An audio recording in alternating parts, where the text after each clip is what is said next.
जी नमस्कार, स्वागत है आपका आपके अपने यूट्यूब चैनल ड्रीम्स क्लासेस में।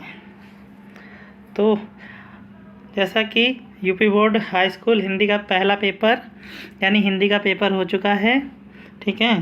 तो आज इस वीडियो में हम उसके सॉल्यूशन को डिस्कस करेंगे, ठीक है। तो वीडियो को ज़्यादा से ज़्यादा शेयर करें ताकि सभी अपने नंबर काउंट करें और कमेंट में ज़रूर बताएं कि किसके कितने नंबर बन रहे हैं, ठीक है। तो बिना देरी करते हुए वीडियो को स्टार्ट करते हैं।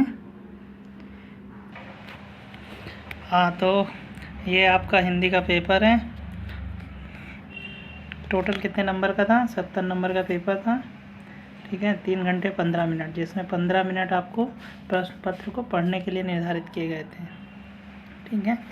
तो ये पहला क्वेश्चन क्या कह रहा है? निम्नलिखित कथनों में से कोई एक कथन सही पहचान कर लिखिए, ठीक है। तो पहला क्या है? त्रिवेणी रामचंद्र शुक्ल का कहानी संग्रह है, गलत। इंद्रजाल जयशंकर प्रसाद का प्रसिद्ध उपन्यास है, गलत, नाटक है वे। शिक्षा और संस्कृति डॉक्टर राजेंद्र प्रसाद की रचना है, हाँ ये सही है। अजंता डॉक्टर भगवत शरण उपाध्याय का नाटक है, नहीं नाटक नहीं है, निबंध संग्रह, ठीक है। तो पहले का थर्ड। नेक्स्ट क्वेश्चन नंबर 2 क्या कह रहा है? निम्नलिखित कृतियों में से एक कृति का रचनाकार का नाम लिखिए। ढलुआ क्लब।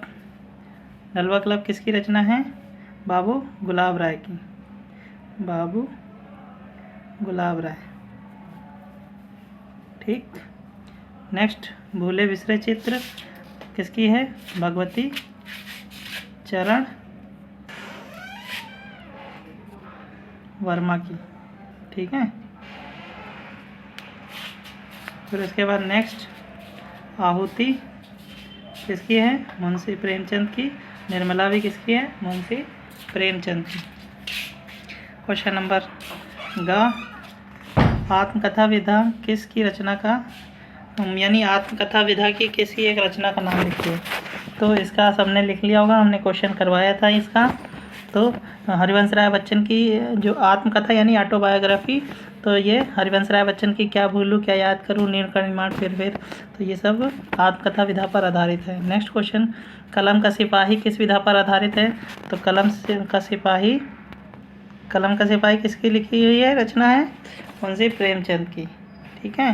कर लिया होगा कि सभी ने निबंध, ये तुम्हारा क्या है? ये निबंध संग्रह, ठीक। निराला के साहित्य साधना के लेखक कौन है? रामविलास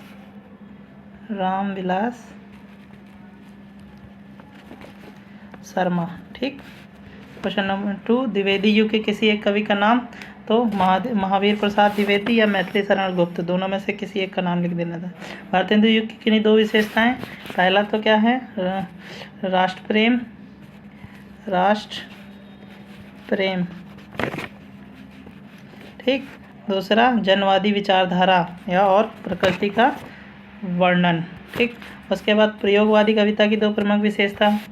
पहला क्या हो जाएगा? प्रेम भावना का खुला चित्रण। दूसरा राष्ट्रीय और रूढ़ियों के प्रति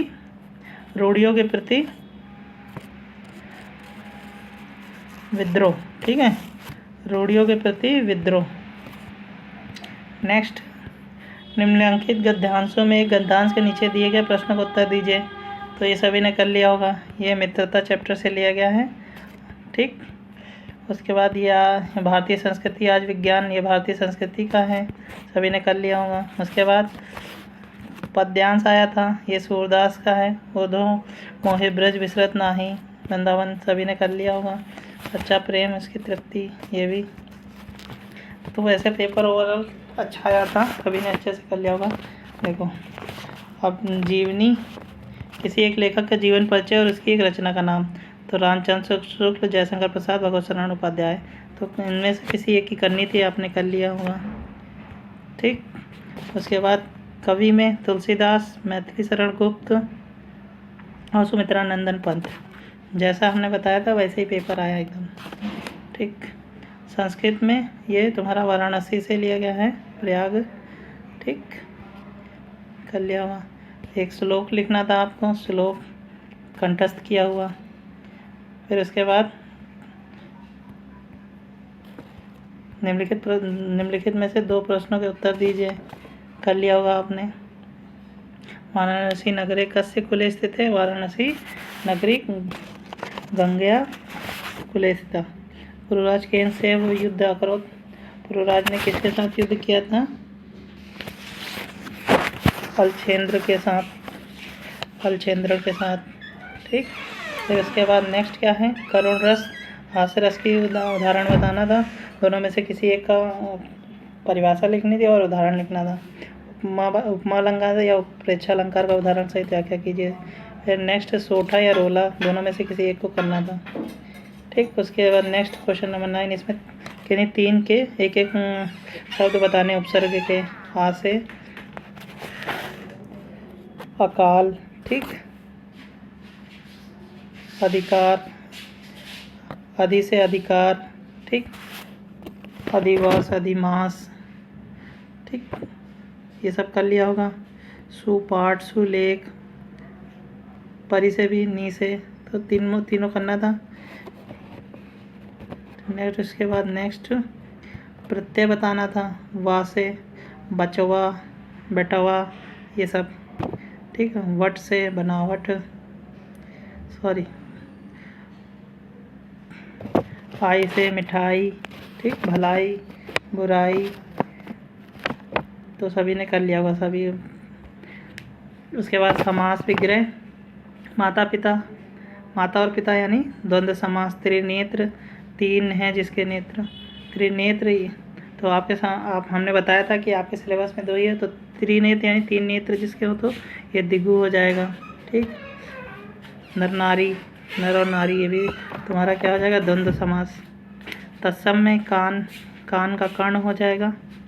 महुआ का मधु, महुआ का क्या हो जाएगा? मधु। ठीक। हाथ का क्या हो जाएगा? हाथ हो जाएगा। पंख का पक्ष हो जाएगा। और वानर का वानर हो जाएगा। फिर किन्हीं 2 पर्यायवाची लिखना ना, सभी ने लिख लिया होगा। चंद्रमा का, कामदेव, घोड़ा, कपड़ा, आकाश या गंगा, तो पर्यायवाची 2 लिखने थे इन सबके। फिर संधि विच्छेद, तो इत्यादि, तो यण संधि, ये यण संधि हो जाएगी। प्रत्युत्तर, ये भी यण संधि। नारी उपदेश, तो ये तुम्हारी क्या हो जाएगा? और लघु उदय, तो ये सब क्या हो जाएंगे तुम्हारे? वृद्धि संधि। फिर उसके बाद संस्कृत में पंचमी विभक्ति फल का फलेभ्य, ठीक, नदी का नदीभ्य, ये तुमको बहुवचन बताना था। ठीक। धातु रूप कर लिया होगा सभी ने। अपठतम, अपठत, ये सब लिट लकार के यहाँ से, तो किसी एक का लिखना था, लिख लिया होगा। फिर उसके बाद संस्कृत में अनुवाद कीजिए।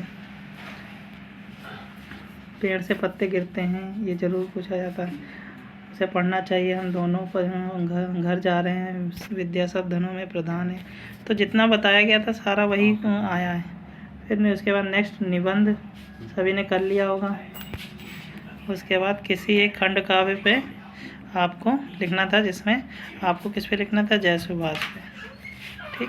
तो ये आपका पूरा पेपर हुआ। वैसे ओवरऑल पेपर बहुत ही अच्छा आया था, सभी ने अच्छे से अच्छे किया होगा। तो आपके जितने भी नंबर बन रहे हों कमेंट में ज़रूर बताएं।